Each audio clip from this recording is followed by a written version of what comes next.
เพราะឲ្យតែកាត់ស្បែកចុងហើយស្រីដឹងតែពេញចិត្តស្ដោកហ្មងកាត់បន្ថយនឹងការឆ្លងរោគស្វាយប្រមេះអេដថ្លើមសេ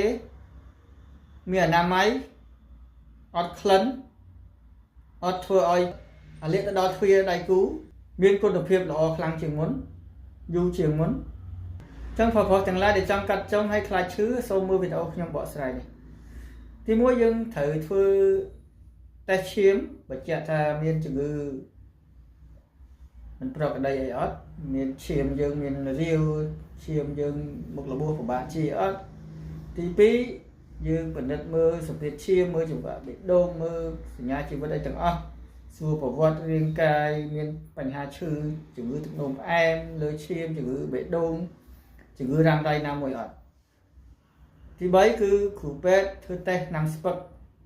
មានប្រតិកម្មជាមួយនឹងថ្នាំស្ពឹកមានប្រតិកម្មជាមួយនឹងថ្នាំស្ពឹកទេមានការរៀបចំដាក់ប្រដាប់ដាវសង្គ្រោះនៅកន្លែងបើសិនក្នុងករណីដែលអាចមានដោយចៃដន្យណាមួយគ្រូពេទ្យធ្វើការចាក់ថ្នាំស្ពឹក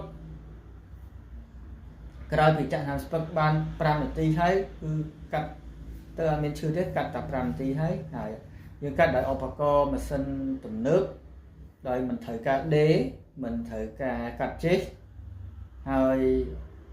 អត់មានឈាមការឈឺចាប់សឹងតែអត់មានស្រួលនឹងការថែទាំត្រឡប់ទៅផ្ទះវិញ10ទៅ15នាទីក្រោយកាត់យកឆ្នាំទៅញ៉ាំនៅផ្ទះ 4-5 ថ្ងៃត្រឡប់មកលាងរបួស2ទៅ3ថ្ងៃម្ដងលាងតែ2ទៅ3ដងគឺរួចរាល់របួសជាហើយក្រោយមកគឺកងហ្នឹងនឹងជ្រុះក្នុងរយៈពេល2ទៅ3អាទិត្យក្រោយដល់អត់ចាំបាច់ធ្វើអីទាំងអស់ហើយមុខកាត់ស្អាតជាលឿនហើយជាពិសេសអ្វីដែលបងប្អូនមិនធ្លាប់ស្រមៃនោះ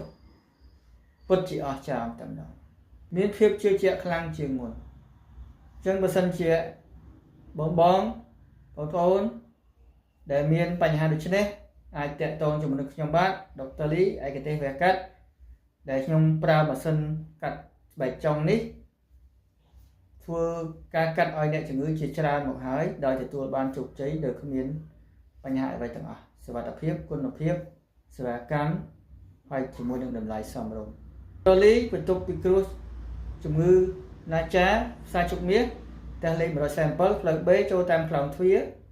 ផ្សារជុកមាសឬក៏តាក់ទងតាម Telegram នៅលើ bio profile